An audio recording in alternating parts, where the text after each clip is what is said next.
जो शिवरात्रि के दिन मेरे मंदिर में दिया लगाएगा या बेलपत्री के पेड़ के नीचे जो दीप प्रज्वलित करेगा, उसके घर में लक्ष्मी सदा के लिए विराजमान रहेगी। जीवन में अगर बहुत तकलीफ है, बहुत कष्ट है, आपको पहले भी कहा फिर कहते हैं, पंडित्री पड़ेगी।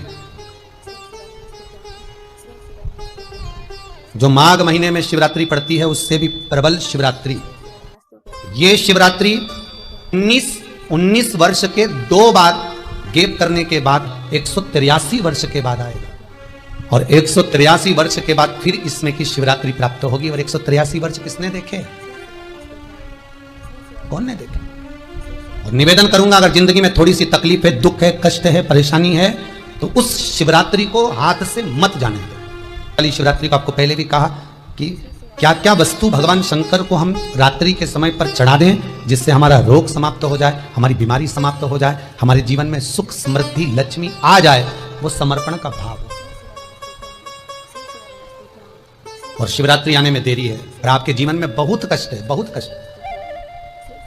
महाराज 5 कमलगट्टे, 5 बेलपत्र तांबे के लोटे में जल भरकर रख लीजिए। सीधे हाथ पर उस कलश को रखो जिसमें 5 कमलगट्टे और 5 बेलपत्र रखिए। श्री शिवाय नमस्तुभ्यम, शिव महापुराण का मूल मंत्र, जैसे भागवत का मूल मंत्र है ओम नमो भगवते वासुदेवाय, शिव महापुराण का मूल मंत्र है श्री शिवाय नमस्तुभ्यम। इस मंत्र का 5 बार स्मरण कर कर आपको जो तकलीफ है उसको हृदय चित्त से धरकर मस्तक से कलश को लगाकर किसी एकांतेश्वर महादेव पर, एकांतेश्वर महादेव मतलब अपने गांव से, नगर से, शहर से जो बाहर खेड़े में हो, बिल्कुल बाहर,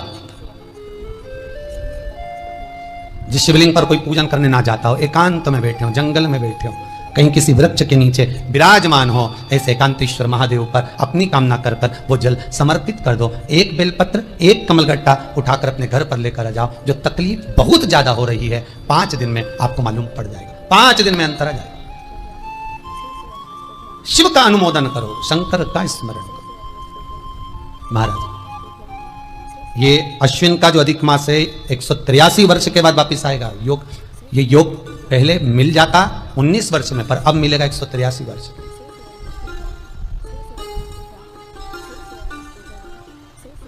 एक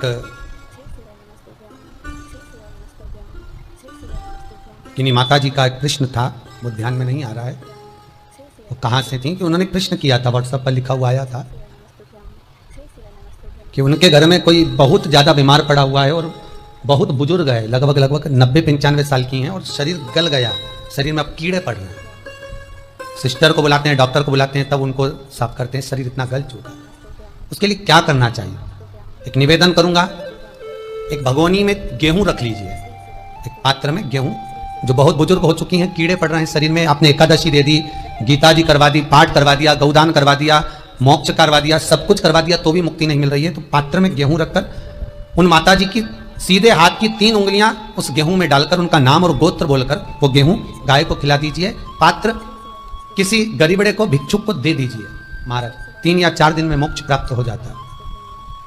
इतनी अगर भोग रही हैं तो कर सकती है। इतना कष्ट अगर भोग रही हैं कि शरीर गल चुका है, कीड़े पड़ रहे हैं शरीर के अंदर और सारी खाल टपक टपक कर गिर रही है, तो उनकी मुक्ति हो, उनका मोक्ष हो। आज माता जी कह रही थी कि हमने गीता जी सुना दी, पाठ कर दिया, सब कुछ कर दिया, गौदान करा दिया, सब करा दिया, पर मुक्ति नहीं।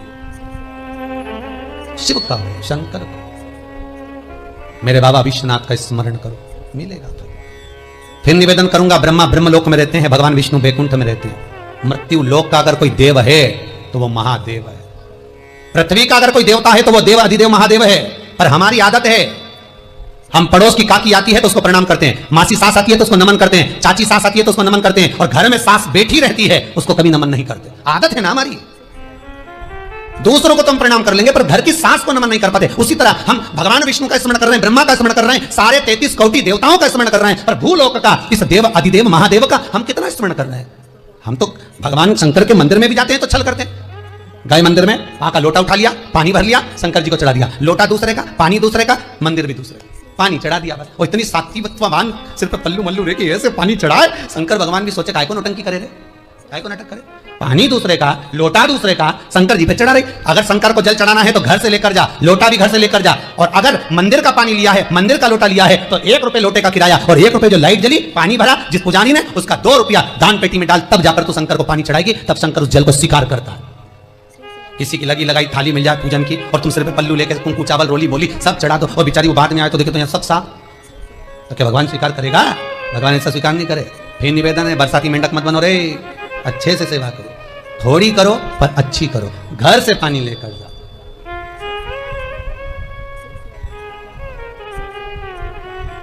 कल कोतवाली चौराहे से, हमारे सीहोर के कोतवाली चौराहे से कोई बहन जी आई थी 33 मालपुआ लेके, कहा गुरु जी संकल्प करा दो।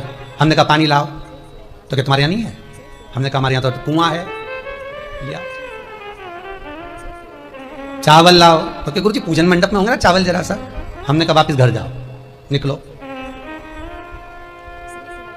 कितनी बार भागवत सुनी? राजा बलि के दरवाजे पर वामन भगवान खड़े हैं। राजा बलि वामन भगवान से कहता है प्रभु आपके एक हाथ में छत्र है, दूसरे हाथ में कमंडल है। तो राजा बलि कहता है आपके कमंडल का जल दे दो, मैं संकल्प छोड़ देता हूं। वामन भगवान कहते हैं राजन अगर मेरे कमंडल का जल लेकर तू संकल्प छोड़ेगा तो वो संकल्प मान्य नहीं होगा, तुझे स्वीकृत नहीं होगा। किसी की लगी लगाई थाली में से कुंकू चावल चढ़ा दोगे तो कुछ मिलना है क्या? अरे बोलो तो। विष्णु पुराण में तो यहां तक लिखा है कि किसी का लगा हुआ दिया, किसी का दिया मंदिर के अंदर रखा था, तुमने अपना डब्बा खोलकर बत्ती निकालकर उसके दिए में रखकर जला दी और सोच रही है कि मैंने खूब बड़ा काम कर दिया, तो उसका तो फल ही नहीं मिला। विष्णु पुराण कह रही है खुद का दिया, खुद की बाती, खुद का दीप अगर जलाती तो फल मिलता। किसी मंदिर में तुम रोज डब्बी लेकर जाओ, बत्ती लेकर जाओ, मना नहीं है, पर उस मंदिर में पहले से 5 दिए, 7 दिए, 11 दिए तुम रख कर आओ तो जलाओ। दूसरे के रखे हुए दिए में 50 बार बाती जला कर आना, उसका कोई फल नहीं मिलने वाला, उसका कोई फल नहीं हमारा। खुद का जल लेकर जाओगे, खुद का लोटा लेकर जाओगे तो फल। यहां तो स्वयं भागवत कह रही है, राजा बलि के सामने वामन भगवान कहते हैं राजन तेरे कमंडल को लेकर आ, उससे संकल्प छोड़, अगर मेरे जल का संकल्प छोड़ेगा तो उसका कोई फल नहीं मिलने वाला। राजा बलि अंदर गया, जाकर भी उसने कर्म बेकार कर दिया राजा बलि ने। क्या? कमंडल लाना था खुद का, उठा लाया शुक्राचार्य जी का। शुक्राचार्य जी का कमंडल उठाकर लाया, इसलिए शुक्राचार्य जी कमंडल के अंदर जाकर बैठ गए। एक आंख लगाकर देखते रहे, जल बाहर नहीं निकलने दिया शुक्राचार्य जी ने कि मेरे कमंडल का जल कैसे निकल जाए भला। फिर भी राजा नहीं माना, तब एक कुसा खींचकर उसकी टोटी में दी तो शुक्राचार्य जी की आंख फूट गई। शुक्राचार्य जी ने कहा राजा बलि तू जान नहीं पाया, मेरे कमंडल का जल लेकर गया और मेरी आंख फूटी है, मैं तुझे श्राप देता हूं कि तू सत्ता से विहीन हो जाएगा। राजा बलि की पूरी सत्ता चली गई, पूरी सत्ता मात्र कमंडल के जल के कारण चलेगी। तो आप अगर दान करने जा रहे हो, आप कन्या दान करने जा रहे हो, आप गौ दान करने जा रहे हो, आप वस्त्र दान करने जा रहे हो, आप मालपुए का दान करने जा रहे हो, आप स्वर्ण दान करने जा रहे हो, तो जल चावल आपका होना चाहिए, संकल्प आपका होना चाहिए, दूसरे का नहीं। इसलिए नैमिषारण्य में जो 108 शिव महापुराण की पोथी बिठाई तो वहां जो संकल्प छूटा आपके घरों में छुड़वाया, घर के अंदर। और 15 अक्टूबर को जो शिवरात्रि का उत्सव रात्रि को 9:20 से 10:20 पर इसी टीवी चैनल पर जो हम कराएंगे, उसका संकल्प आप अपने घर में बैठकर छोड़ना, यहां नहीं, अपने घर में। और अगर कोई यहां आता भी है तो साथ में पानी की बोतल लाओ, चावल लाओ, पूजा की थाली लाओ, फिर बैठो। अपना संकल्प अपना होना चाहिए, उसका फल हजारों गुना प्राप्त होता है। दूसरे का जल, दूसरे का चावल स्वीकार कर लिया, उससे फल की कामना नहीं है, मिलता। भले 4 घंटे तक तुम ढोलक बजा बजा के गाता आंबा का हंडा में तातो धरा पानी और नींद आए भोला नवा के रहूंगी, भोले को अपना बना के रहूंगी। शंकर भगवान जी बोले पूरी रात गाए तो भी नहीं आऊं मैं, तो जा गाय को है भोलेनाथ। शिव को मनाने के लिए आडंबर की जरूरत नहीं है, शंकर को मनाने के लिए बहुत साधना करने की भी जरूरत नहीं है। शंकर तो कहते हैं 3 बार ताली बजा दो, बम बम बोल दो, उतने में भी राजी हूं। पानी नी भी चढ़ाए चलेगा, ताली नी भी बजाए चलेगा, बम बम नी भी बोला चलेगा। शंकर का शिव महापुराण की कथा कहती है इतना भी ना बने तो मेरे मंदिर के सामने से निकल कर चले जा, उतने में भी कल्याण कर दूंगा। ये भी ना बने तो मेरे मंदिर का शिखर देख ले, शिखर दर्शनम सर्व पाप नाशनम, मात्र शिखर का दर्शन कर लेने पर भी मैं तेरे पाप छिन्न कर देता हूं, समाप्त कर देता हूं, तेरी जिंदगी खुशियों से भर। शिव करें उतने में भी संतुष्टि है, उतने में भी संतुष्ट। शंकर का अनुमोदन करने वाला, शिव का स्मरण करने वाला है। तो अगर मालूम पड़े प्रारब्ध के कारण कोई कर्म के कारण हमें मिल भी रहा है तो वो समाप्त होगा, वो मिटेगा। और बाबा से कहते रहना ना, भोला सब दुख काटो मारा, बाबा बस कृपा कर कर मेरे दुखों को काटिए। बाबा बोले शिव, उस बुजुर्ग से कहते हैं तुम्हें कर्म का भोग भोगना पड़ेगा। बाबा ये कर्म का भोग मनुष्य क्यों भोगता है? शंकर कहते हैं पूर्व में जो कर कराए हो उसके अनुसार फल मिलता है।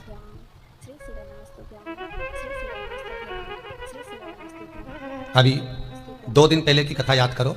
कथा में कहा था खूब भगवान ने धन दे दिया, जिसके घर में 10-10 नौकर लगे हैं और घर का मालिक इतना चड्डा पहनकर टी शर्ट पहनकर कुत्ते को छीछी करा रहा है।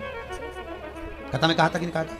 तो किसी ने प्रश्न किया था, गुरुदेव इनके घर में 10-10 नौकर लगे, इनके घर के बच्चों को तो नौकरानियां पाल रही, दासियां पाल रही, और सेठ जी अच्छा चड्डा पहन के टी शर्ट पहन के कुत्ते को छीछी करा रहा। तो ये कहीं लिखा, अरे गरुड़ पुराण उठाकर देखो ना, ये भी कर्म का भोग है कि तेरे घर में 10 नौकर काम कर रहे हैं और कुत्ते को छीछी मॉर्निंग वॉक में तू करा रहा। तुमने भी देखा होगा, जितने लोग टीवी पे कथा सुन रहे हैं, सही बताओ ईमानदारी से, अपनी अपनी स्वीकृति भेजना हो व्हाट्सएप पे जरूर। देखा होगा कि देखो सुबह सुबह लोग कुत्ता इतनी शान से घुमाए, कुत्ता इनंग जाए तो वही, कुत्ता उधर जाए तो वो उधर। हमें ये समझ में नहीं आया कि ये कुत्ते को घुमा रहा है कि कुत्ता इसे घुमा रहा है, वो इधर जाए उधर, उधर जाए उधर, उधर कहां। इसलिए निवेदन, मत बुरे कर्म कर बंदे वरना पछताएगा, भगवान की आंखों से तू बच नहीं पाएगा, तू बच नहीं पाएगा। कर्म का भोग भोगना पड़सी पड़ेगा, चाहे रो के भोगो चाहे हंस के भोगो। इसलिए निवेदन है खूब बढ़िया चकाचक खाओ पियो मौज करो, जिंदगी अलमस्त जियो। कितनी भी जिंदगी में दुख आए रोना नहीं, सुखी रहना, मुस्कुराते रहो, क्योंकि आखिरी में जो फोटो टंगेगा वो तो मुस्कुराने वाला ही टंगेगा। तुम भले जिंदगी रो के निकालो, फोटो में तो तुम स्माइल देते ही मिलोगे, माला टंगी रहेगी मुस्कुराते। जितों के घर भी जाके देखोगे तो मुस्कुराता हुआ फोटो मिलना है, रोता हुआ किसी का नहीं मिलेगा, भले जिंदगी कितनी भी रो के निकालो। चित्त वृत्ति को लगाओ भजन में, कीर्तन में, स्मरण में। जितना समय गया जाने दो, जो बचा उसको शंकर में लगा दो, शिव में लगा दो। महाराज कर्म का भोग भोगना है, गति प्रारब्ध की। दूसरी जो प्रारब्ध की गति है उसको कहा तीव्र प्रारब्ध। इसके भोग को अगर तुम भोग रहे हो, दुख आया है तो संत सतगुरु की शरण में जाकर कहो, दुख मिटेगा। तीसरा है तीव्रतम प्रारब्ध। इस प्रारब्ध में अगर बहुत ज्यादा दुख आ गया तो कुछ ना करिए, एक काम करो, एकांत में बैठकर शिव का स्मरण करिए, शंकर का भजन।